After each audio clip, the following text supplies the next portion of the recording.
Lo llamaban justicia, pero en realidad era una representación del dolor. A lo largo de la historia, los gobernantes crearon castigos no para terminar con la vida rápidamente, sino para alargarla, para humillar, para romper tanto el cuerpo como la mente. Algunos fueron dejados a pudrirse en silencio. Otros ardieron, gritaron o fueron destrozados pedazo a pedazo, todo mientras las multitudes observaban. Estos son los castigos tan crueles, tan impensables, que no creerás que fueron reales. En la antigua Roma, incluso la risa podía convertirse en tormento. A los prisioneros les untaban los pies con agua salada antes de que trajeran una cabra para lamerla. Al principio, la lengua áspera les hacía reír, una risa indefensa, incontrolable. Pero pronto, el raspado se volvió más duro. La piel comenzó a arder. Cada lamida cortaba más profundo hasta que el cuerpo quedó atrapado entre dos extremos, querer reír y querer gritar. Lo que comenzó como algo inocente se convirtió en una pesadilla. Roma había convertido a un simple animal en un arma de dolor. Y este era solo un ejemplo. Una y otra vez, la historia nos muestra que los castigos rara vez tenían que ver con la justicia. Se trataba de humillación. Se trataba de prolongar el sufrimiento el mayor tiempo posible. Pero esto era solo el comienzo, y lo que vino después fue mucho más oscuro. Imagina que te arrojan a un lugar donde nadie jamás volvería a recordarte. En lo profundo de los castillos de la Europa medieval, existía un lugar conocido como la Oubliette. El propio nombre significaba olvidar. Era un pozo estrecho, un agujero en el suelo, donde los prisioneros eran arrojados y abandonados.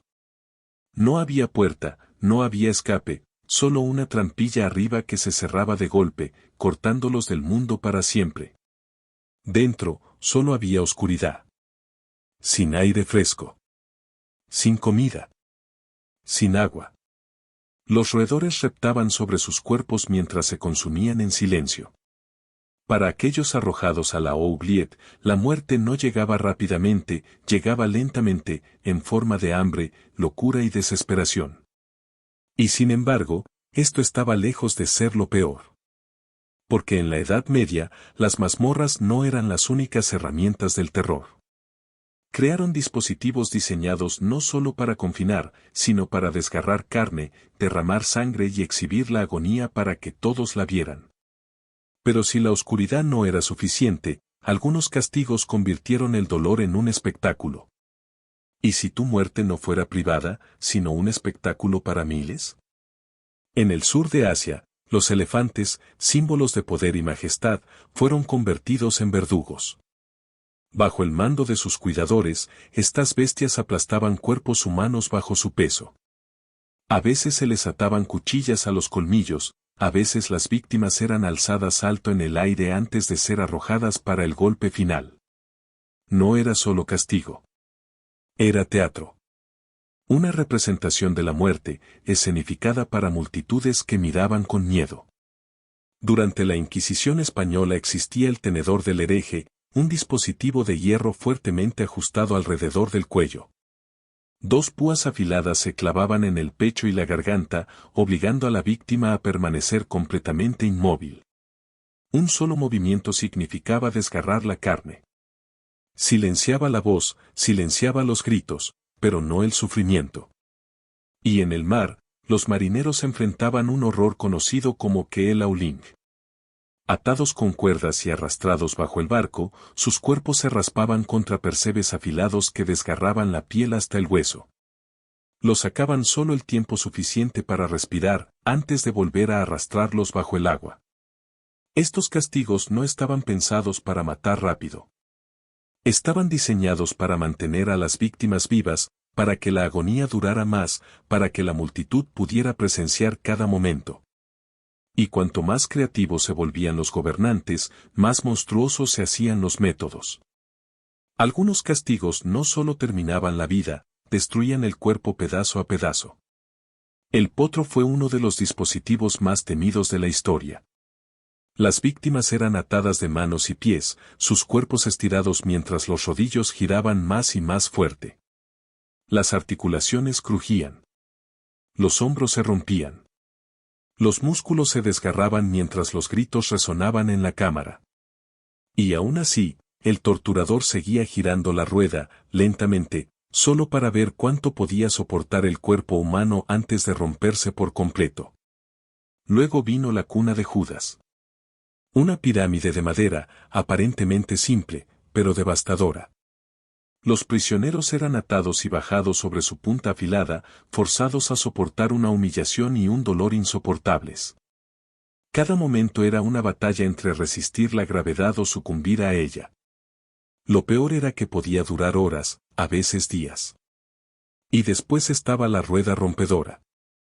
Los condenados eran atados a los radios, sus miembros destrozados con garrotes de hierro mientras las multitudes se reunían para mirar.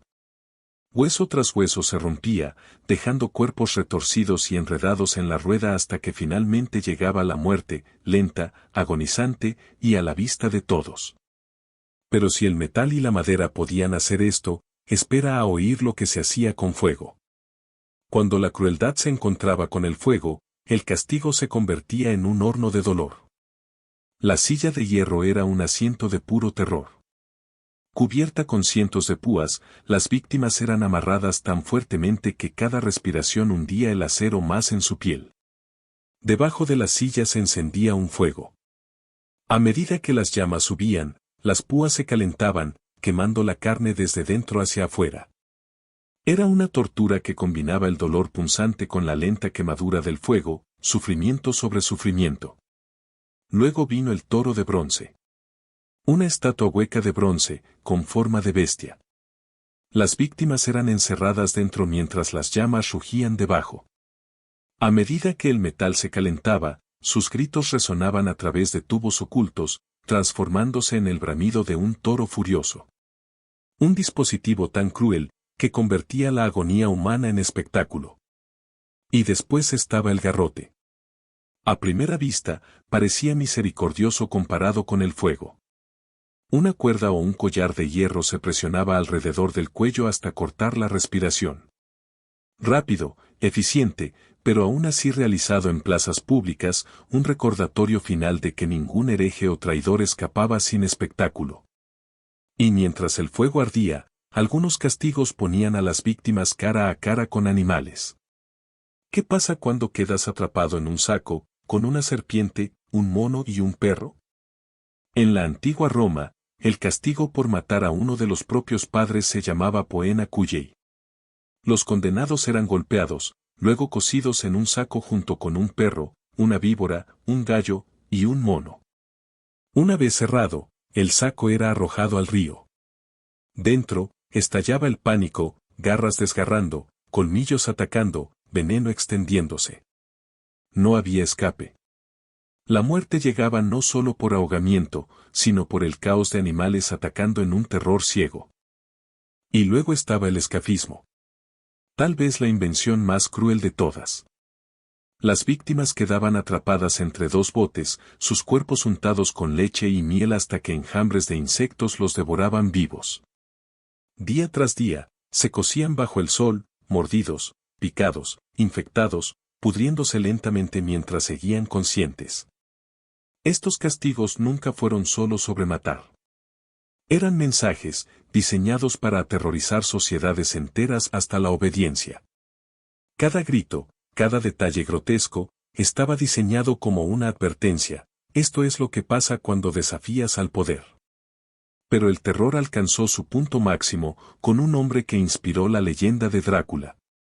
Gobernaba a través del miedo, y sus enemigos terminaban en un bosque de estacas. En la Valaquia del siglo XV, Vlad III ganó su infame nombre, el Empalador. Su castigo preferido era tan brutal como teatral. Las víctimas eran atravesadas con largas estacas de madera, los extremos afilados se hundían directamente a través del cuerpo. Una vez empalados, eran izados en posición vertical, dejados retorciéndose en agonía mientras sus vidas se desangraban durante horas, a veces días.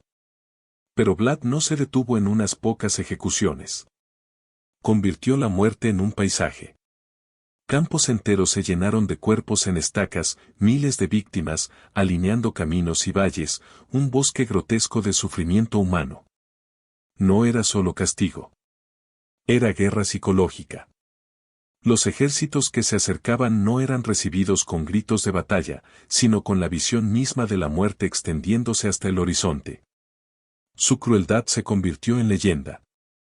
Siglos después, Bram Stoker se inspiraría en la reputación de Vlad, dando al mundo el oscuro mito del conde Drácula. Sin embargo, la verdad era mucho más escalofriante que la ficción. Drácula pudo haber vivido de sangre en las historias, pero Vlad vivió del miedo en la realidad. Y aún así, ni siquiera su crueldad podía rivalizar con lo que vino después, cuando la piel misma se convirtió en el objetivo. ¿Y si tu propia piel se convirtiera en tu ejecución? En la antigua Siria, el desollamiento era un terror preferido.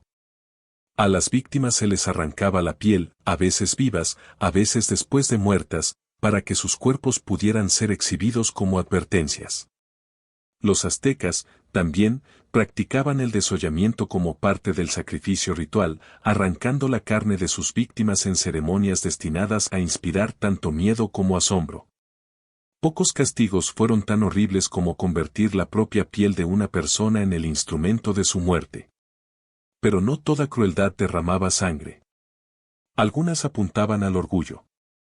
En la Europa medieval, existía el Riding de Stan, un castigo de humillación.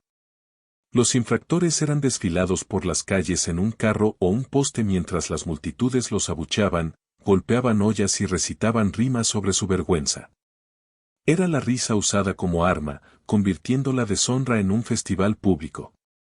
Y en China, el cango hacía que la vergüenza fuera permanente. Una pesada tabla de madera era cerrada alrededor del cuello, inscrita con el crimen del infractor.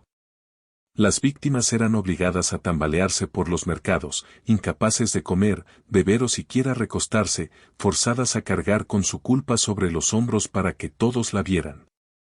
Pero más allá del cuerpo, los castigos comenzaron a atacar la mente humana en sí. ¿Y si la tortura no dejara cicatrices, solo locura?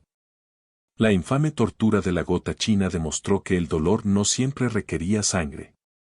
Las víctimas eran inmovilizadas, indefensas, mientras el agua goteaba sobre sus frentes, una gota a la vez. Pasaban horas. Pasaban días. Cada gota se sentía más pesada, más punzante, hasta que la mente se rompía bajo el ritmo de la incertidumbre. No quedaban heridas, pero la cordura quedaba destrozada. Luego vino la pera de la angustia. Un frío dispositivo de metal con forma de pera, forzado en la boca, o peor. Un simple giro del tornillo hacía que sus pétalos de hierro se expandieran, estirando el cuerpo en lugares que no estaban hechos para estirarse. El miedo a lo que podía hacer era a menudo más devastador que el dispositivo mismo. Y después estaba el cerrado. Las víctimas eran atadas boca abajo, con la sangre corriendo a sus cabezas para mantenerlas conscientes, mientras los verdugos trabajaban lentamente una sierra a través de sus cuerpos. No era solo muerte, era un ritual, una representación, destinada a horrorizar a todos los que miraban. El castigo no siempre se trataba del dolor físico. El verdadero arma era el miedo, la mente podía romperse mucho más rápido que el cuerpo. Y aún así, ni siquiera la mente se salvaba. Algunos castigos borraban todo sentido de tiempo, realidad e incluso identidad. ¿Y si tu castigo fuera, perderte por completo? La tortura blanca fue una de las más crueles de todas. Las víctimas eran selladas en habitaciones blancas y silenciosas, sin sonido, sin color, sin contacto humano. Las luces permanecían encendidas día y noche, borrando toda noción del tiempo. Sin nada a que aferrarse, la mente se desmoronaba. Los días se mezclaban. Las horas desaparecían. Hasta que la víctima ya no sabía quién era. En la China imperial existía el Lingchi, la infame muerte por 1000 cortes. Una ejecución lenta y metódica. Pedazo a pedazo, la carne era cortada mientras la víctima permanecía viva, consciente, alerta. No era una muerte rápida. Era un borrado lento, un corte a la vez. Luego vino la hija del verdugo, un dispositivo que aplastaba el cuerpo hacia adentro. A diferencia del potro, que estiraba los miembros, este marco de hierro doblaba a las víctimas en cuclillas, apretando más y más hasta que los huesos crujían y los órganos sangraban bajo la presión. Y aún en siglos más recientes, los ecos de la crueldad antigua regresaron. La silla eléctrica, amarrando a las víctimas, sacudiéndolas con descargas de alto voltaje. O la vela romana bajo Nerón, cristianos quemados vivos, sus cuerpos convertidos en antorchas humanas para iluminar la noche. Si la historia nos ha mostrado algo, es que los castigos más aterradores nunca desaparecen por completo. Solo cambian de forma.